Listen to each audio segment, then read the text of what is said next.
The whole concept of personal development can get pretty amorphous and out there. However, I believe it largely boils down to the little things that become the big things. I'm a practical guy, and I believe how you invest the time and energy that's just for you determines so much about the person you are actively becoming. Step by step, you walk by the light of your internal fire towards your ultimate self, the person they'll be talking about long after you've passed away. And you can conceive any of these daily steps in a rather concrete way. Enter the 3 H's of internal fire: health, hobbies, and hopes. These are the 3 arenas of little things becoming big deals. These are the types of investments that I believe really end up constituting the stuff of personal development. So how about a brief rundown of what I mean by each H? Health. This H is all about what you do to support your mental and physical self. Technically, there is a 4th H embedded within the 3 H's, holistic, or concerned with the whole system that your body and mind constitute. How do you take care of your holistic health? Next H is hobbies. This H is all about what you do for fun, for a challenge, or for learning opportunities like this, or in other words, for you. Work, although it can encompass fun, challenges, and learning, and even drive major self-development, just isn't a hobby. This is about what you do with your free time and energy that's strictly focused on you and what matters to you, even when it involves other people. Hopes. This 3rd H is all about the goals you set and the dreams you articulate that are, once again, focused on you. These could be big or small hopes or dreams, short range or long term, simple or complex. They could involve everything from running a marathon to composing a rock opera. More on that later. In achieving these goals and realizing these dreams, you bring yourself closer to becoming the person you dream of becoming.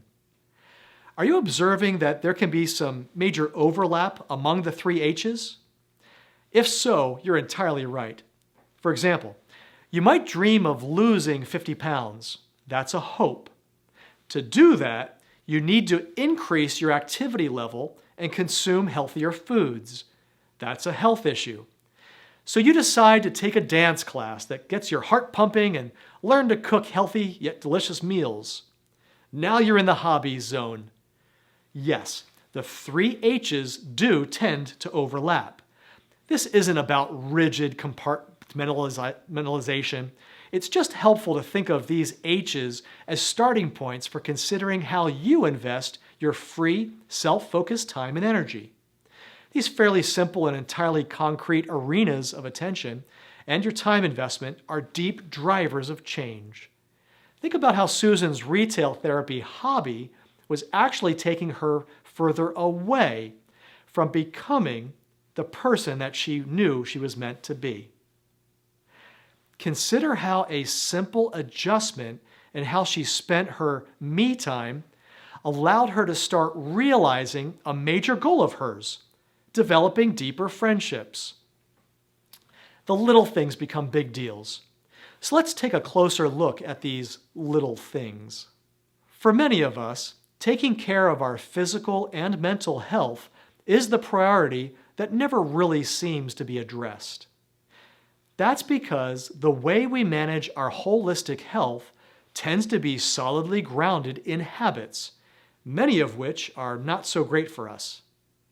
If our health goals are clear, eat breakfast, get 8 hours of sleep, meditate, work out 4 to 5 times a week, the way to achieving them often is not. Consider Susan once again. Her retail therapy habit ended up being a mental health issue. Once she wrapped her head around what she was seeking out of those shopping excursions and what they actually delivered, she could see that plainly. Addressing this health issue became a simple to understand and somewhat challenging to execute matter of establishing a new habit, allocating free time towards reaching out to friends rather than to visiting stores. It turns out that the process Susan underwent to start managing her holistic health the way that she wanted to aligns perfectly with what science tells us about habits. As the New York Times business reporter Charles Duhigg describes in his book, The Power of Habit, breaking a habit and forming a new habit in its place, boils down to cues, rewards, and routines. First, you experience a cue, a situation or experience that arouses your inclination to do something. And something is engaging in a habit. It could be something as obvious as an upsetting emotion or as innocuous as the recurrence of a certain time of day. Next, you identify which reward your habit delivers to you and try to find a different habit that seems to provide the same reward. Finally, you simply start responding to the old cue with the new habit to receive the old reward, thereby establishing a new routine. Formerly, when Susan had free time, cue, she would go shopping, old habit. But once she realized she was trying to attain a sense of connection, reward, through shopping, she decided to replace shopping with reaching out to friends, routine. It's simple and it works, but determining what reward you are trying to get through your bad habits is key. Just ask yourself, bottom line, what payoff am I seeking and can I experiment with for healthy ways to achieve that? I think you'll find that you will make better plans to manage all aspects of your health when armed with this question. And once new routines are established, you'll have a lot less thinking to do. What a relief. Now to hobbies. The word amateur gets short shrift in my opinion. Derived from the French word for lover, it literally means doing something for love rather than for money. How much of your life is about love rather than money? But if love, or fun, play, intrigue, or adventure, doesn't do it for you, it turns out hobbies can actually make you happier and more productive. San Francisco State's Dr. Kevin Eshelman has studied the effect of creative hobbies on over 400 employees. He discovered that workers who spend part of their downtime doing something creative, such as sewing or cooking, perform better at work and feel better. They are more likely to be collaborative and creative in their job performance and to generally feel a sense of relaxation and control over their lives. It turns out that taking time to express and discover yourself is never a waste of energy. On the contrary, it generates energy. For me, that hobby that drives that sense of peaceful personal mastery is music. It's true. This left-brained strategy nerd is also a band geek. I learned to play the trumpet in 4th grade and continued on with band, marching band, and even jazz band throughout high school. In my sophomore year of college, I taught myself how to play acoustic guitar and wrote my first song. That process, expressing myself, playing around with chords and finding my way through the creation of a song nobody has ever sung before, was absolutely thrilling. Then and now, writing and playing music helps me to refocus and to release that creative energy. Whether I'm practicing a new guitar riff or expressing myself through the written word, I find music to be limitless and without borders. It represents an evolution of ideas and thoughts and expressions with no fixed endpoint. In this way, my musical journey runs parallel to my personal development. As much as I loved and still love writing songs, I discovered sharing and performing them with others was even better. After playing on my own for a number of years, several friends and I formed a short-lived band. We even made a few recordings. That experience definitely put the bug in me to eventually produce a more substantial recording project. In fact, over the years, I wrote the music and lyrics for an entire album that has not yet been recorded. My goal is to someday collect the right group of musicians to perform and record those songs. And that brings us nicely to hopes. Where do our hopes and dreams come from? What do they say about us? As famed personal trainer Greg Anderson says, when we are motivated by goals that have deep meaning, by dreams that need completion, by pure love that needs expressing, then we truly live. I believe truly healthy people have dreams that have nothing to do with making money or fulfilling what others want for them. Part of truly living means generating and exploring hopes and dreams that come equipped with repositories of rich and deep personal meaning.